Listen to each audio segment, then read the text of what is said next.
Hi, this is Jules here. Just wanted to touch base with you to let you know the leadership team's thinking regarding returning to worship in the not too distant future. As a leadership, we're beginning to think around this whole question of worshipping together again, particularly as government restrictions are slowly lifted. And our priority as a leadership will always be the safety of all within our community. And we intend to err on the side of caution when it comes to reconnecting as a community. We will keep you posted of any new leadership team decisions in this regard as they occur. However, as part of a staged process, you may like to consider meeting for worship and for fellowship with 2 or 3 others within the church on perhaps a Sunday morning. Perhaps using the online material we provide and then having a coffee and a chat together, or joining myself for our Zoom coffee gathering afterwards. Alternatively, you may like to meet with some others in a cafe or a park if this feels more comfortable. Whichever way of meeting you choose, we would encourage you to use this time to include others in your circle of friendship and also connect with God in worship and reflection. In other words, meet to chat, but be intentional about doing some spiritual reflection together. If you would like to do this, we would like to help facilitate that. And we're going to put together a list of names and then pass on some of those names to a facilitator who will help that get together to occur. We suggest that you initially plan to meet just once to see how that works for you. So, if you would like to participate, please contact Tash at the church office. At all times, of course, we encourage extra caution in regard to staying safe from COVID and would rather you avoided contact if there are any signs of your health deteriorating or you're showing symptoms that even may be COVID related. As a leadership, we continue to pray for all of you within the fellowship and want to encourage you to keep connecting with one another. Today our message is brought to us by Anne, and she has some great things to say to us from God, and we hope you feel encouraged and blessed as she shares with us today.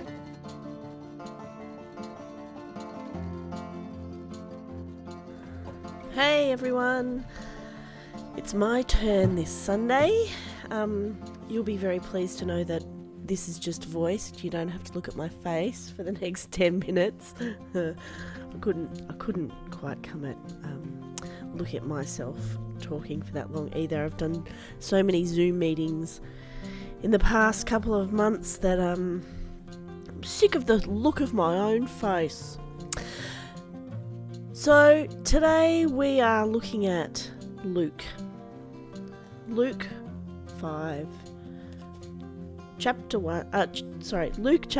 verses 1 to 11. I am going to read it out, and I encourage you to get a pen and some paper, and while I read, write down the things that just jump out at you, the questions that you might have that jump out. That's how I often approach writing a sermon.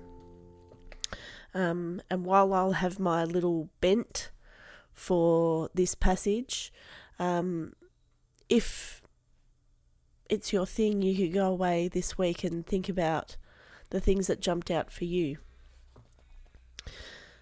Luke 5 verses 1 to 11. And this I'm reading from the Inclusive Bible, the first egalitarian translation.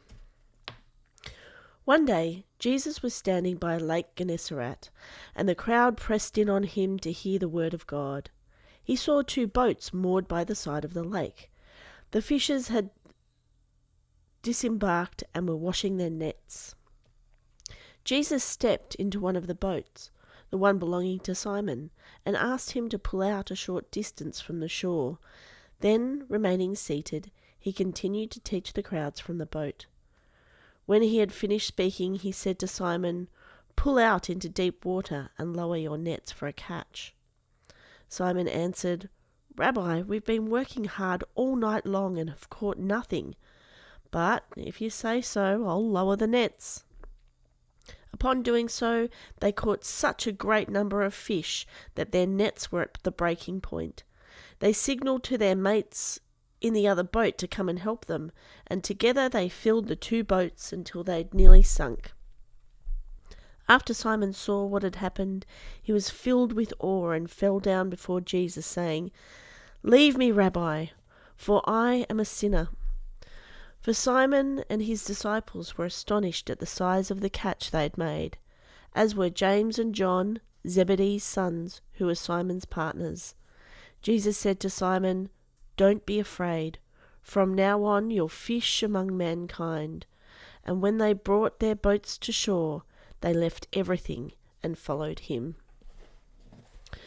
This week we have been bombarded by images on our TV screens and also stories on the radio about the riots that are happening in the United States. And today is a big rally here in Melbourne too, that is bringing attention to all the things that happen in Australia too, all the racist things that our country participates in. I can't breathe. Those 3 awful words that we heard George Floyd repeat again and again. They were also the final words of Dunghutti man, Australian Aboriginal Dunghutti man, David Dungay Jr. He was 26 years old. This happened in 2015 in Long Bay Prison. Do you know what? I was so sidetracked into researching all kinds of facts about the boat and about the Sea of Galilee, which is also known as Lake Gennesaret, Lake Tiberias, Lake Kinneret, and Lake Kinneroth, that it would have been a really, really lovely conversation today about geography and about the meaning of geography in the Bible. That would have been so easy, but I really felt I needed to talk about some of the harder things for us, because this passage also talks to us about what it is to be in a crowd, to come and to listen as part of a crowd, and individual responses to the words that are heard. Dahlia Anthony is a professor of law in the University of Technology in Sydney, and she says this in her article in The Conversation this week. David Dungay Jr.'s death did little to piece this bubble of privilege. The media barely blinked. The politicians did not emerge from their holiday retreats. None of the officers involved were disciplined or called to account. This is true even today. The officers that were responsible for the death of David Dungay Jr. have not been charged. Scott Morrison said on 2GB on Monday, the radio show, "And so as upsetting and terrible is the murder that took place, and it's shocking. I just think to myself, how wonderful a country is Australia." Let's put that in perspective. 432 Indigenous Australians have died in custody since 1991. A friend of mine, Veronica, passed away in prison last year. I knew her from my time in Collingwood at St Martin's Community Church. In the passage of Luke 5, verses 1 to 11, we see Jesus being so crowded that he had to sit in a boat to speak. We see the miracle of the fishing catch, and we see Simon again. Now this is interesting. In Luke, Jesus has already healed Simon's mother-in-law. Jesus and Simon have met. Simon has already witnessed a miracle that Jesus has performed in his own home, well, in his mother-in-law's home. So this is fascinating to me. This is not just the first meeting. And it seems that after that first healing, Simon went back to business. He went back to his fishing business. But it takes this new command over animals and over nature, I think, for Simon to literally follow Jesus. Now, this is where I draw the two strings together. the two strings of the riots and the strings that we see here in Luke. Jesus was a promise of justice to the Jewish people. His actions brought people out of their uncleanliness and back into community. He was this beacon, this hope that the Jewish people had, that things would be different for them. They would no longer be a people who were oppressed. And we know they'd been oppressed for a really long time, which is maybe why they were impressed by Jesus. See what I did there? They were promised by the freedom that the Messiah, this idea, this prophetic notion of a Messiah was going to bring them. They had been awaiting for freedom and justice. And here was Jesus bringing about a new way. They thought he was going to come in violence. They thought that he was going to come on his charger and they were going to rise up in war and create a new world where Jewish people wouldn't be the slaves.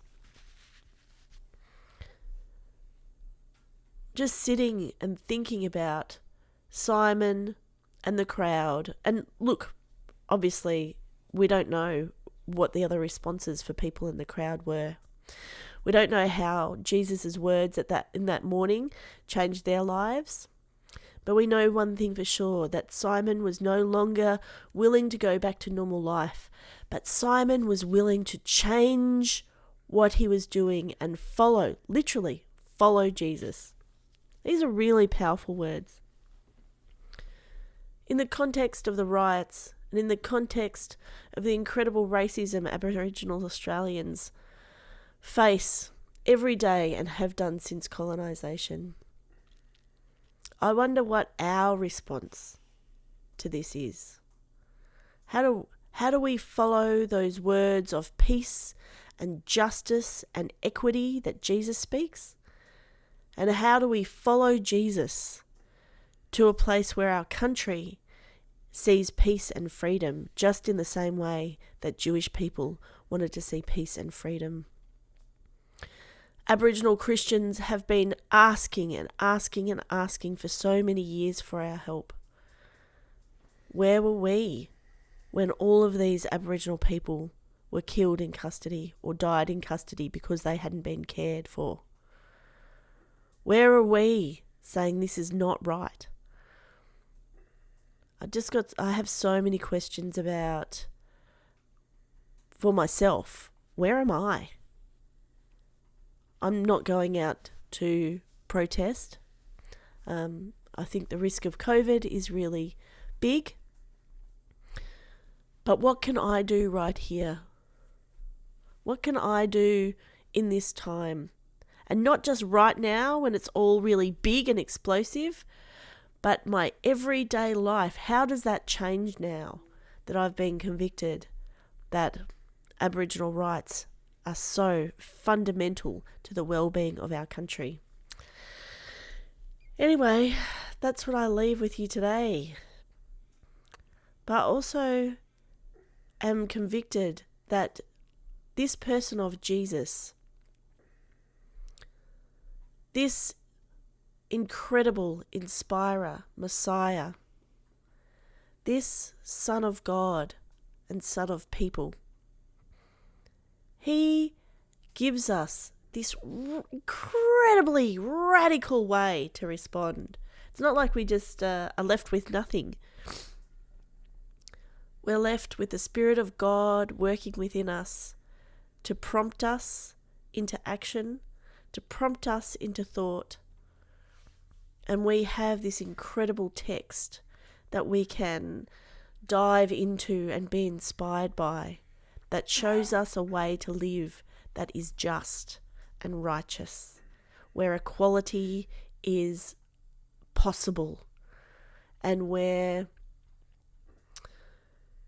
pushing against the system that is wrong is also possible, but possible in non-violence. We have one of the most radical books around. And what do we, I guess my question is, how do we use it? So we are in times of despair and hope because we always have hope. But hope is not something that's passive. Hope is something that is active.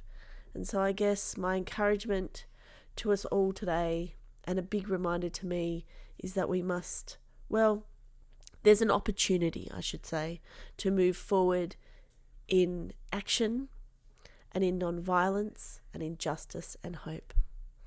Have a lovely Sunday. Blessings to you all. Amen.